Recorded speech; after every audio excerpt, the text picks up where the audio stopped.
नमस्कार। आप सभी का एक बार फिर से बहुत बहुत स्वागत है जीके मिलेनियल्स में।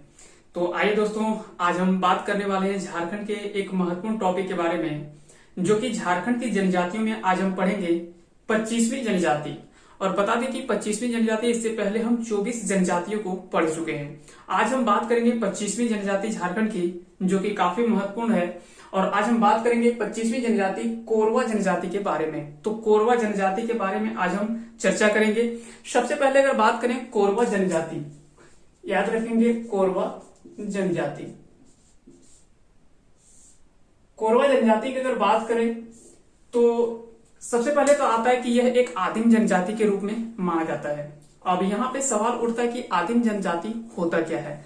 तो हम जानते कि जनजातियों को हम जानते कि आर्टिकल 342 यानी आर्टिकल 342 के तहत ये भारत सरकार के द्वारा 1950, 1956 और 2003 में अलग अलग वर्षों में, कह सकते हैं अलग अलग समयों में, कुल 32 जनजातियों में अनुसूचित जनजाति के रूप में सभी जनजातियों का वर्गीकरण किया, कुल झारखंड के जनजातियों को।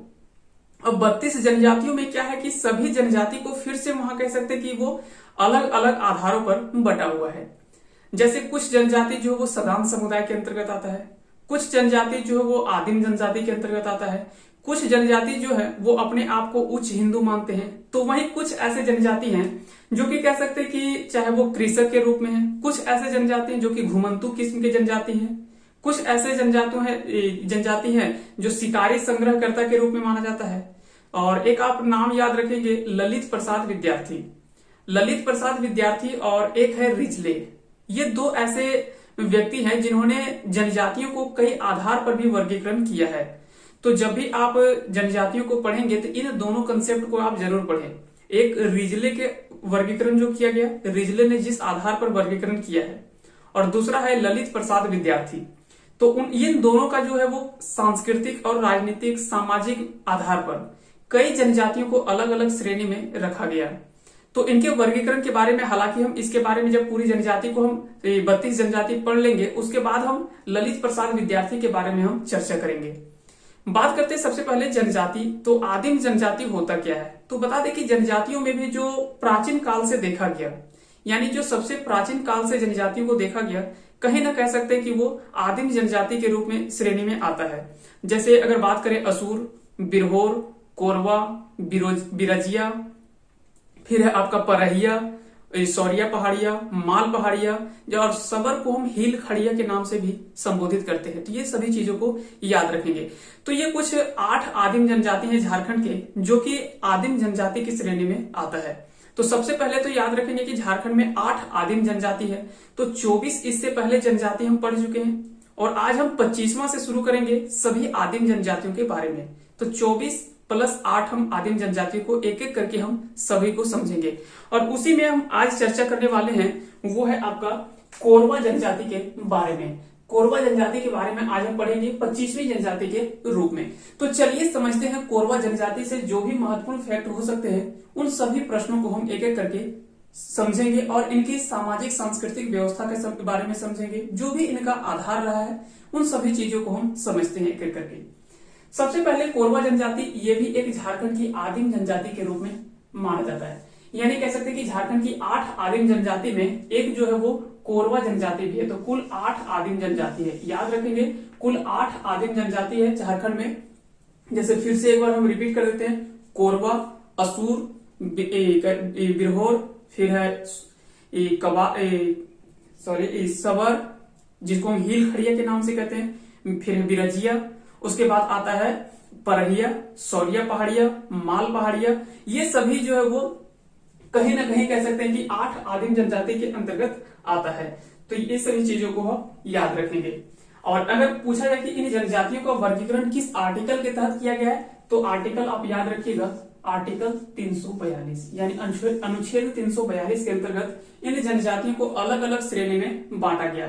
3 वर्ष जो है वो मुख्य माना जाता है, जैसे 1950, 1956 और 2003। ये 3 ऐसे समय, और 2003 में हम जानते हैं कि 2 जनजाति, कवार और कोल, ये 2003 में हम 2 जनजाति के बारे में पढ़ते हैं। एक है कवार और दूसरा है कोल। ये दो जनजातियों को है 31वीं जनजाति और 32वीं जनजाति के रूप में माना गया। यानी कह सकते हैं कि इन दोनों जनजातियों को, कवार और कोल को 31वीं और 32वीं जनजाति के रूप में इसमें शामिल किया गया था। तो लास्ट जो है वो 2003 में जनजातियों को शामिल किया गया, दो कवार और कोल, इस तरह से 32 जनजाति थे। तो उसी कोरवा जनजाति की अगर बात करें तो ये आदिम जनजाति के रूप में माना जाता है। अब समूह यहाँ पे बहुत इंपॉर्टेंट माना जाता है कि किस प्रजाति समूह से संबंधित है। तो याद रखिएगा कि लगभग जितने भी 8 आदिम जनजाति हैं, इनमें से एक आप नाम याद रखिएगा सिर्फ बिरजिया का। जैसे बिरजिया, एक बिरजिया आप नाम याद रखिएगा, ये सिर्फ द्रविडियन प्रजाति समूह से संबंधित है, द्रविडियन प्रजाति समूह से संबंधित है। बाकी जितने भी 7 आदिम जनजाति हैं वो सभी प्रोटो ऑस्ट्रेलॉइड के अंतर्गत आता है। अब बहुत बार होता क्या कि जनजातियों के समूह हमको नहीं पता चल पाता है कि किस प्रजाति समूह से वो संबंधित है। तो अगर एक सिर्फ बिरजिया आप याद रख ले कि बिरजिया जो वो द्रविडियन प्रजाति समूह से है, बाकी जो भी 7 आदिम जनजाति है, अब 8 बाकी इसके अलावा 7 आदिम जनजाति कौन कौन सा हुआ? पहला तो कोरवा, फिर है सबर जिसको हील खड़िया कहते हैं, परहिया, उसके बाद फिर बात करेंगे सौरिया पहाड़िया, माल पहाड़िया, ये सभी जो असुर, बिरहोर, ये सभी 7 आदिम जनजाति जो है ये सभी क्या है? प्रोटो ऑस्ट्रेलॉइड के अंतर्गत ही आता है। तो यहां से क्लियर हो गया कि अब 8 आदिम जनजातियों में ये कभी आपको दिक्कत नहीं होना चाहिए कि वो किस प्रजाति समूह से संबंधित है। तो सिर्फ इसमें से एक आप याद रखिएगा बिरजिया को, बाकी सभी जो है 7 आदिम जनजाति वो प्रोटो ऑस्ट्रेलॉइड के अंतर्गत ही आता है। अब बात करेंगे इनकी भाषाओं की। तो कोरवा जनजाति जो वो ऑस्ट्रो एशियाटिक भाषा का प्रयोग करते हैं, ऑस्ट्रो एशियाटिक भाषा का प्रयोग करते हैं। ऑस्ट्रो एशियाटिक भाषा जो है वो भाषा परिवार का समूह माना जाता है और इसके तहत कई सारे भाषाओं का संग्रह इसमें माना जाता है। जैसे हम जानते हैं कि प्रजाति समूह को 3 अलग अलग भागों में बांटा गया। पहले प्रोटो ऑस्ट्रेलॉइड, फिर आता है ऑस्ट्रेलॉइड या तो फिर कह सकते हैं प्री द्रविडियन हम जिसे कहते हैं, और अगला आता है द्रविडियन। तो 3 जिस तरह से प्रजाति समूह को अलग अलग बांटा गया, उसी तरह से भाषाओं को कई आधारों पर कई समूह में बांटा गया। जैसे ऑस्ट्रो एशियाटिक भाषा, फिर है ऑस्ट्रिक भाषा, इंडो आर्यन जैसे भारतीय भाषा जो है वो हो गया, और भी कई ऐसे भाषाएं हैं जो कि अलग अलग श्रेणी में रखा गया। तो ये कह सकते हैं कि ये भाषाओं का समूह होता है और कई समूहों के में कह सकते हैं कि भाषाओं को रखा गया। ये कहीं ना कहीं अध्ययन को थोड़ा सा आसान करने के लिए ऐसा कार्य किया गया ताकि हम अध्ययन करने में हमें आसानी हो सके और हम समझ सके कई चीजों को, और कई आधारों पर इनका वर्गीकरण है जो कि अलग अलग किया गया। जैसे प्रजाति समूह में भी अलग अलग वर्गीकरण किया गया, proto Australoid, Australoid, pre Dravidian या तो फिर द्रविडियन, जो भी अलग अलग श्रेणी में बांटा गया वो कहीं ना कहीं एक निश्चित रूप से कई आधारों पर उनका विभाजन किया गया, उसके आधार पर ही उनका कह सकते अलग अलग रखा गया है। फिर बात करते हैं इस कोरवा जनजाति की जनसंख्या झारखंड में कितनी है। तो कोरवा जनजाति की जनसंख्या अगर झारखंड में बात करें तो 35,606 जो है वो जनजाति कह सकते हैं कि जनजातियों में कोरवा जनजाति की जनसंख्या है झारखंड में, जो कि झारखंड की जनजातियों का 0.41% जो वो कुल है। यानी जनसंख्या में अगर बात करें कोरवा जनजाति का हिस्सा कितना है तो वो आपका होगा 0.41। तो ये सभी चीजों को आप याद रखेंगे, 0.41% जो वो हिस्सा है। अब इनकी सामाजिक और सांस्कृतिक व्यवस्था के बारे में हम थोड़ा सा समझते हैं। सबसे पहले इनकी सामाजिक और सांस्कृतिक व्यवस्था में अगर बात करें तो सबसे पहले ये चीज याद रखिएगा कि कोरवा जो है ये मुख्य रूप से 2 भागों में बटा हुआ है। ये मुख्य रूप से 2 भागों में बटा हुआ है। अब कौन कौन से भागों में बटा हुआ है? पहला जो आता है वो डिहरिया कोरवा, और दूसरा है पहाड़ी कोरवा। अब यहां से थोड़ा सा नाम से आप पता कर सकते हैं कि इनमें से डिफरेंस क्या लग रहा है। जैसे इसमें है डिहरिया, और डी हम जानते हैं कि आज भी गांव में डी जो है वो कहीं ना कहीं ग्रामीण इलाके को डी के नाम से भी संबोधित किया जाता है। कई ऐसे नाम आपको डी के नाम पर देखने को मिलता है। और फिर दूसरा आता है वो पहाड़ी कोरवा, और पहाड़ी कोरवा कह सकते हैं कि ये पहाड़ी क्षेत्रों में निवास करने के कारण से इसका नाम जो है वो पहाड़ी कोरवा पड़ा। जबकि ये क्या है कि ये गांवों में रहते हैं, कह सकते हैं कि ये निचली भूमि पर यानी पहाड़ के नीचे क्षेत्र में मिलता है। जैसे अगर ये पहाड़ी इलाका है, ये कह सकते हैं कि पहाड़ी इलाका है, तो इनमें क्या है कि जो पहाड़ों पर यहाँ पे निवास किए ये पहाड़ी कोरवा कहलाए। और जो नीचे आके धीरे धीरे कह सकते हैं कि गांव बस गए। तो ये जो नीचे नीचे आकर रहना शुरू किए, तो ये कहीं ना कहीं डिहरिया कोरवा जो है वो इसके अंतर्गत आता है। तो याद रखेंगे, पहाड़ी कोरवा जो है वो पहाड़ों पर निवास किए, यानी ऊपरी क्षेत्र में ये अपना छोटे छोटे समूह के रूप में रहे, और वही जो है वो पहाड़ी कोरवा के नाम से कहलाया। और दूसरा जो है वो डिहरिया कोरवा, ये छोटे छोटे कह सकते कि डीह के रूप में, यानी छोटे छोटे एक समुदाय के रूप में अपना बनाकर ये पहाड़ी के निचले क्षेत्रों में निवास किए। तो ये दोनों को अलग अलग समूह में बांटा गया। तो याद रखेंगे, कोरवा को मुख्य रूप से दो भागों में बांटा गया है, डिहरिया कोरवा और पहाड़ी कोरवा। और ये दोनों समझ में आ गया होगा। डिहरिया कोरवा, डीह यानी गांव क्षेत्र में ये अपना निवास किए, यानी पहाड़ के निचली भूमि में ये निवास किए। और वहीं पहाड़ी कोरवा जो हो, ये पहाड़ी क्षेत्र में ही रहना पसंद किए, और पहाड़ी में ही कह सकते हैं कि जो भी पेड़ पौधे से कंदमूल, जो भी फल वगैरह प्राप्त हुआ, और भी कई सारे वन उपज था, उसके ऊपर ये निर्भर रहे, जिसके कारण से ये कहीं ना कहीं थोड़ा सा पिछड़ा भी देखने को मिलता है। क्योंकि हम जानते हैं कि जो पहाड़ी क्षेत्र में जंगल में जो रहेंगे, निवास करेंगे, वो कहीं ना कहीं उनका जो अर्थव्यवस्था है उतना मजबूत नहीं होगा। क्योंकि उतना अर्थव्यवस्था मजबूत नहीं होगा, वो कहीं ना कहीं बहुत सीमित साधन तक वो सीमित रह जाएगा। क्योंकि इनका साधन जो उतना उपलब्ध नहीं होने के कारण से ये सीमित रूप से सिमट के रह जाएंगे। जबकि यही इनका क्या है कि इनका आधार जो वो अर्थव्यवस्था का बहुत अच्छा रहा। ऐसा क्यों है? क्योंकि इनकी अर्थव्यवस्था का आधार कई रूप में अलग अलग था। चाहे वो खेती के रूप में हो, खेती गृहस्थी के रूप में भी रहा, कुछ जो है वो पशुपालन के लिए भी मतलब ये अलग अलग कार्य किए, कुछ क्या है कि चाहे वो मजदूरी के रूप में हो, क्योंकि हम जानते हैं कि निचले क्षेत्र में यहाँ पे भूमि ज्यादा है, यहाँ पे खेती ज्यादा हो रहा है, तो खेती जहां होगा वहां मजदूरी ज्यादा होगा, और मजदूर की आवश्यकता ज्यादा होगी वहां पे। तो वैसे में क्या है कि इनकी अर्थव्यवस्था को जो थोड़ा अच्छा रहा, इसलिए अगर पूछा जाए कि ये दोनों में जो संपन्न देखा गया वो कहीं ना कहीं डिहरिया कोरवा देखा गया, जबकि पहाड़ी कोरवा जो है वो थोड़ा सा पिछड़ा रहा। तो इस तरह से ये दोनों को समझ में आ गया होगा। अब बात करते हैं इनके प्रमुख गोत्र के बारे में। तो इनके गोत्र की अगर बात करें तो मुख्य रूप से कुछ प्रमुख गोत्रों के बारे में चर्चा करेंगे। हालांकि जनजातियों में कई सारे गोत्र देखने को मिलता है, और सभी गोत्रों में अपना एक गोत्र चिन्ह होता है, जिसे हम टोटेम चिन्ह के रूप में भी जानते हैं। तो इनका सबका अपना अपना एक गोत्र चिन्ह होता है, अपना सबका गोत्र चिन्ह होता है। जैसे हुटर टीटो, कासी, सुइया, खरपो, कोकट, बुचुम, ये सभी जो वो कुछ प्रमुख गोत्र देखने को मिलता है कोरवा जनजाति में। अब कोरवा जनजाति में अगर बात करेंगे, कोरवा या तो फिर कोरवा भी बहुत जगह देखने को मिलता है नाम, तो ये थोड़ा सा आप इन चीजों को समझिएगा। साथ ही साथ अगर बात करें तो ये कुछ प्रमुख गोत्र था इनका, हुटर टीटो, कासी, सुइया, फिर खरपो, फिर कोकट, बुचुम, ये सभी जो कुछ प्रमुख गोत्र देखने को मिलता है कोरवा जनजाति में। याद रखिएगा, इनमें समगोत्रीय विवाह वर्जित है। अब यहाँ पे होता क्या है कि ऐसे में लगभग हम सभी जनजातियों में लगभग हम पढ़ चुके हैं कि इनका समगोत्रीय विवाह जो वो वर्जित है। साथ ही साथ इनका समाज जो वो कहीं ना कहीं पितृ सतात्मक और पितृवंशीय है।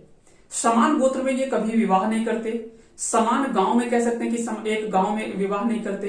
तो ये कुछ ऐसे चीज है जो कि अंडरस्टूड है। इन चीजों को आप अब कॉमन रूप से समझ चुके होंगे।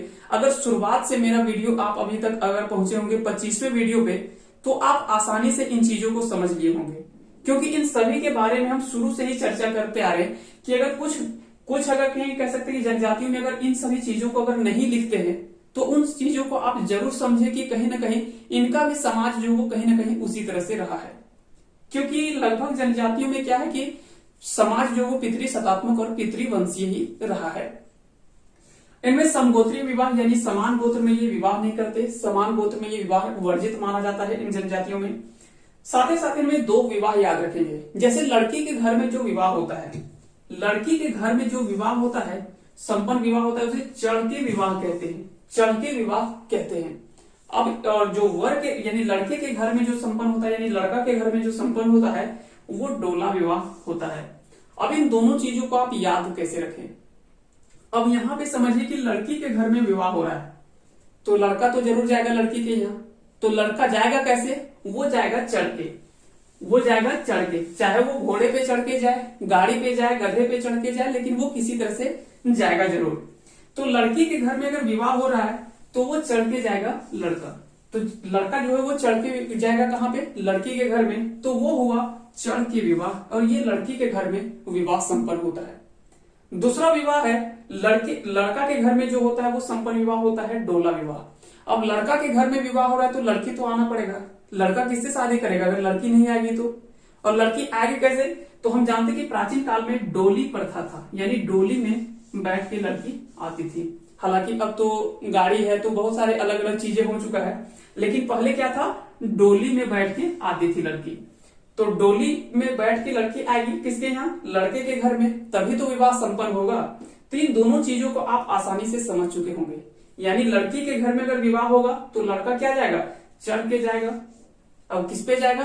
किसी पे, चाहे वो घोड़े पे चढ़ के जाए, गाड़ी पे चढ़ के जाए, किसी पे वो किसी तरह से, लेकिन वो जाएगा चढ़ के। फिर दूसरा था लड़का के घर में अगर विवाह होगा तो लड़की डोली में बैठ के आएगी, है ना। तो इन सभी चीजों को आप याद रखेंगे। साथ ही साथ इनकी जनजातीय पंचायत याद रखेंगे। इनकी जनजातीय पंचायत को भैयारी या तो फिर मयारी के नाम से जाना जाता है। भैयारी या तो फिर मयारी के नाम से जाना जाता है।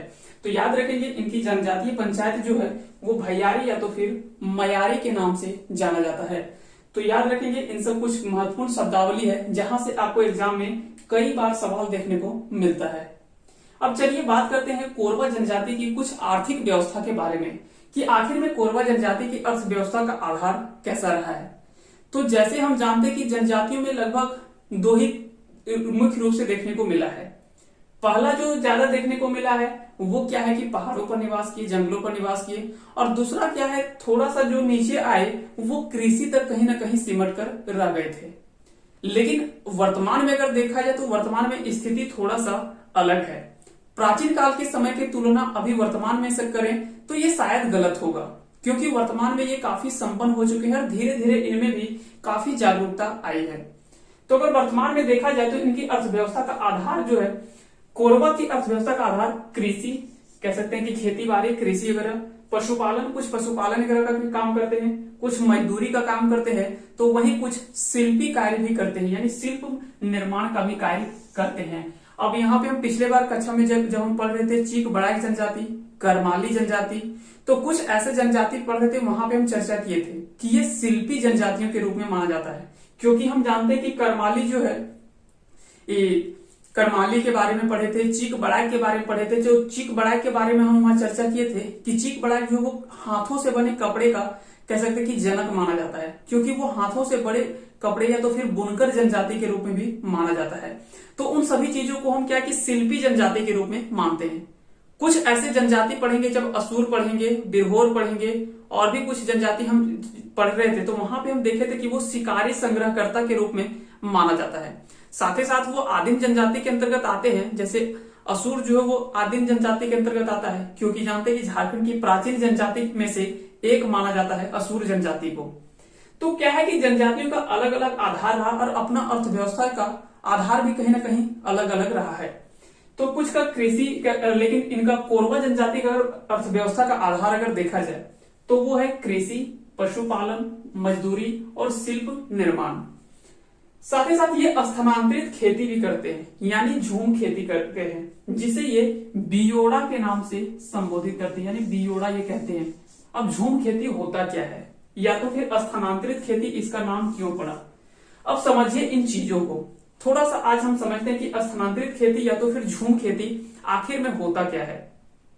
अब हम जानते हैं कि जहां पे पेड़, पहाड़ों पे, या तो फिर कह सकते कि जो जंगल, ज्यादा जंगल क्षेत्र होगा, तो वहां पे जो खेती होगा वो कहीं ना कहीं उतना आसान नहीं होता है। और उनमें क्या, ऊपरी क्षेत्र में कह सकते हैं कि जल जमाव का भी काफी दिक्कत होता है, क्योंकि पानी का वहां पे काफी ज्यादा दिक्कतें होता है, क्योंकि जल का स्तर जो वो वहां पे लेयर जो होता है वो काफी डाउन होता है, यानी कह सकते हैं कि जल स्तर जो है वो काफी कम होता है। तो वैसे में क्या है कि उसको कृषि कार्य करने में काफी कठिनाइयां होती है। तो वैसे में वो क्या करते थे कि, और साथ ही साथ वैसा क्षेत्र जो ऊपरी क्षेत्र होता है वो उतना उपजाऊ भी नहीं होता है, क्योंकि वो थोड़ा सा बंजर जमीन के रूप में माना जाता है। क्योंकि हम जानते हैं कि पहाड़ी इलाके में जो पत्थर वाला जमीन होता है तो उतना ज्यादा उपजाऊ भी नहीं होता है। तो ये करते क्या थे, तो पहले ये क्या करने लगे कि जो भी मान लीजिए ये पेड़ पौधे हैं, ठीक है, ये पेड़ पौधे हैं, इसको क्या किया, इन्होंने काट दिया। ये सभी को काट करके इन चीजों को ये साफ कर दिए, और जब ये साफ कर दिए वहां पे, उसके बाद क्या किया, इन सभी चीजों को पेड़ जब ये काट करके नीचे गिरा दिए, उसमें वो क्या करते थे कि आग लगा दिए। और आग लगाने के बाद ये क्या होता कि पेड़ सब जो जल के राख बनता था, तो वो राख जो है वो मिट्टी को कहीं ना कहीं थोड़ा सा उपजाऊ भूमि बनाता था। अब ये क्या करता है कि जब ये मिट्टी को उपजाऊ भूमि बनाता है, तो यह कहीं ना कहीं कह सकते हैं कि थोड़ा सा उपजाऊ इसमें ज्यादा होगा, और ज्यादा इसमें कृषि कार्य होगा, इसमें कृषि में थोड़ा सा फायदा देखने को मिलता था। अब यहां से क्या होता है कि ये कुछ इसी तरह के कार्य करने लगे, और छोटे मोटे जो भी पेड़ पौधे होते थे, कई ऐसे जंगले हैं, जंगल क्षेत्र हैं जहां पे छोटे छोटे पौधे को भी ऐसा किया जाता है। हालांकि बड़े पौधे को बहुत जगह नहीं काटा जाता है, बड़े पेड़ को नहीं काटा जाता था, छोटे छोटे पौधे जो है वो कहीं ना कहीं उनको देखने को मिलता था। लेकिन वर्तमान में कह सकते हैं कि झूम खेती ये काफी प्रचलन जो वो काफी कम है। हालांकि आज भी आपको पूर्वोत्तर भारत में, अब पूर्वोत्तर भारत में अगर बात करें तो असम, त्रिपुरा, मिजोरम हो गया, उसके बाद कह सकते हैं कि नागालैंड, मणिपुर, वैसे कुछ ऐसे क्षेत्र हैं, मेघालय हो गया, नागालैंड हो गया, तो ये क्षेत्र जो है वो आज भी कहीं ना कहीं थोड़ा बहुत स्थानांतरित खेती या तो फिर झूम खेती का प्रचलन आज भी देखने को मिलता है, क्योंकि वो क्षेत्र आज भी कहीं ना कहीं वैसा देखने को हमको मिलता है। हालांकि झारखंड में ये आज भी कहीं कहीं है, और नहीं तो लगभग बहुत कम अब ये देखने को मिलता है। झूम खेती का प्रचलन काफी कम हो गया है, लेकिन ये प्राचीन काल में ज्यादा देखा जाता था। तो ये आज आपको समझ में आ गया होगा कि स्थानांतरित खेती होता क्या है। तो याद रखेंगे कि जब ये पेड़ पौधे को काट करके कुछ दिनों तक ये खेती करते थे। अब क्या है कि ये उपजा तो हमेशा के लिए होगा नहीं, जितना दिन तक उसका जो भी पत्ते, पेड़ पौधे कह सकते हैं, लकड़ी, पत्ते जो भी सड़ गल के, और थोड़ा सा क्या होता है राख करके जो भी उस मिट्टी को उपजाऊ करता था। तो जब तक वो उपजाऊ है तब तक उसमें तो वो कृषि करते थे। लेकिन जैसे वो भूमि में देखा गया कि अब उपजाऊ नहीं हो रहा है, यानी उपजाऊ उसमें थोड़ा सा कम हो गया, तो वो क्या करते थे, यहां से हट करके और फिर वो दूसरे जगह चले आते थे। यहां से हट करके फिर वो दूसरे जगह आ गए, और फिर वही कार्य वो संपन्न करने लगे। कह सकते कि फिर वही कार्य को दोहराने लगे, और फिर वहां पे भी पेड़ पौधे को साफ किए, उन सभी को जला करके, और वहां पे फिर वो राख वगैरह बन जाता था, फिर वहां पे वो खेती कार्य करते थे। लेकिन यहाँ पे क्या है कि जब ये खेती का कार्य करते हैं तो कहीं ना कहीं ज्यादा जो वो निर्भर मानसूनी कह सकते हैं कि वर्षा पर निर्भर रहते हैं, क्योंकि ये मानसून पर काफी निर्भर रहते हैं कि अगर मानसून अच्छा हुआ, यानी वर्षा अगर अच्छा हुआ तो इनकी खेती अच्छी होगी। अगर वर्षा नहीं हुआ उस बार अच्छा, तो इनका खेती जो वो कहीं ना कहीं उतना अच्छा नहीं होता है। तो ये क्षेत्र जो है वो कहीं ना कहीं एक जगह से लगातार स्थानांतरण, एक जगह से दूसरे जगह इनका स्थानांतरण होता गया। इस तरह से आप समझ सकते हैं कि इसी का नाम जो है वो कहीं ना कहीं स्थानांतरित खेती पड़ा, क्योंकि ये लगातार एक जगह नहीं कार्य होके, जैसे वो मिट्टी उपजाऊ कम होता है वो एक जगह से दूसरे जगह फिर परिवर्तित हो जाते हैं, और फिर उस जगह को साफ करके उसी प्रक्रिया के आधार पर फिर वो वहां पे खेती कार्य करते हैं। इसी को झूम खेती के नाम से भी जाना जाता है। तो झूम खेती के नाम से या तो फिर स्थानांतरित खेती के नाम से भी जाना जाता है। कई आधारों पे इसका अलग अलग नाम भी है, तो ये याद रखेंगे। और कोरवा जनजाति इसे बियोडा कहते हैं। कोरवा जनजाति से बियोडा कहते हैं, बियोडा कहते हैं, यानी जिसे ये बियोडा कहते हैं कोरवा जनजाति में। तो इन शब्दावलियों को आप जरूर याद रखेंगे, यहां से आपको एग्जाम में डायरेक्ट सवाल पूछा जाता है कि कोरवा जनजाति में स्थानांतरित खेती या तो फिर झूम खेती को किस नाम से जाना जाता है, तो ये होगा आपका बियोडा। बात करेंगे इनकी धार्मिक व्यवस्था के बारे में। तो अगर इनकी धार्मिक व्यवस्था की अगर चर्चा करें तो इनमें जो सर्वोच्च देवता यानी जो सबसे प्रधान देवता माना जाता है वो सिंगबोंगा के नाम से जाना जाता है। यानी सिंगबोंगा जो है वो इनका सर्वोच्च देवता के रूप में माना जाता है। वहीं इनके ग्राम रक्षक देवता यानी जो ग्राम की रक्षा करने वाले देवता जो होते हैं, यानी कह सकते हैं कि जो ग्राम की रक्षा करने वाले देवता जो माने जाते हैं वो गमेल्ह के नाम से जाने जाते हैं। गमेल्ह के नाम से जाने जाते हैं, गमेल्ह के नाम से जाने जाते हैं। वहीं पशुओं का रक्षक यानी जो पशु पक्षी कह सकते हैं कि जो भी उनके जीव जंतु जो है उनकी रक्षा करने वाले देवताओं को ये रक्सेल के नाम से संबोधित करते हैं, रक्सेल के नाम से संबोधित करते हैं। वहीं इनके धार्मिक प्रधान यानी कह सकते हैं जो धार्मिक कार्यों का संचालन जिनके द्वारा होता है उनको ये बैगा के नाम से पुकारते हैं, बैगा के नाम से पुकारते हैं। तो कह सकते हैं कि जो धार्मिक कार्यों का संचालन जिनके द्वारा होता है उसे वे कह सकते हैं कि इसे ये बैगा के नाम से पुकारते हैं, बैगा कहते हैं। और बैगा का अर्थ ही हम जानते हैं कि हम इससे पहले हम चर्चा कर चुके हैं कि बैगा जनजाति जब हम पढ़े थे तो वहां पे हम पढ़े थे कि बैगा का अर्थ ही होता है पुरोहित। तो याद रखिएगा कि बैगा का अर्थ ही होता है पुरोहित। तो ये जो भी पुरोहित का कार्य होता है, जो भी धार्मिक कार्य होता है उसको संपन्न कराना, ये धार्मिक कह सकते हैं कि कार्यों का प्रधान जो है वो बैगा नाम से जाना जाता है। अन्य देवी देवताओं में अगर बात करें तो धरती माई, सोखा, डरहा चांडी, ये कुछ प्रमुख इनकी देवी देवताएं हैं। अब बात करें इनके कुछ अगर कहीं प्रमुख त्योहारों की, तो ये कुछ अपनी संस्कृति जो जनजातियों का त्योहार है ये तो मनाते ही हैं, साथ ही साथ ये कुछ अब धीरे धीरे ये कई हिंदू देवी देवताओं की भी पूजा किया करते हैं, लेकिन ये लगभग बहुत कम के बराबर, ये ज्यादातर अपनी संस्कृति की ही पूजा करते हैं और अपनी देवी देवताओं की ही पूजा किया करते हैं और अपना त्योहार जो वो अपनी परंपरा के अनुसार से मनाते हैं। तो इस तरह से कोरवा जनजाति के बारे में आज जो हो सकता था, और कह सकते कि जहां से कुछ महत्वपूर्ण प्रश्न आपसे आपके एग्जाम की दृष्टि से बन सकता था, उन सभी चीजों को एक जगह हम लाने का प्रयास किया और हम सभी मिलकर समझने का प्रयास किया इन सभी चीजों को। अगर आपको समझ में आया होगा तो इस वीडियो को लाइक करें, साथ ही साथ अगर चैनल पे नए हैं तो आप इस चैनल को सब्सक्राइब कर सकते हैं अगर आपको लगे कि भविष्य में हमें इससे फायदा होने वाला है तो। और अगर नहीं पसंद आया तो बिल्कुल आप मत सब्सक्राइब कीजिए। जिस दिन आपको लगेगा कि हाँ अब हमें पसंद आ रहा है और यहां से हमको अब बेनिफिट हो रहा है, तो उस दिन आप चैनल को सब्सक्राइब करेंगे। बिल्कुल कोई हड़बड़ी नहीं है, आप आराम से पढ़ें और देखें। जिस दिन आपको समझ में आएगा उस दिन आप वीडियो को सब्सक्राइब कीजिएगा, हमारे चैनल को, कोई दिक्कत नहीं है आप, लेकिन हमारे साथ बने रहें और आप भरोसा कह सकते कि हमारे साथ बनाए रखें। निश्चित ही आपको यहाँ से फायदा होगा, ये हमारा वादा है। हम आपको बेहतर से बेहतर, हम प्रतिदिन आपसे बेहतर करने का प्रयास करते हैं और कुछ बेहतर लाने का प्रयास करते हैं ताकि आपको आसान भाषा में इन सभी चीजों को समझ में आए।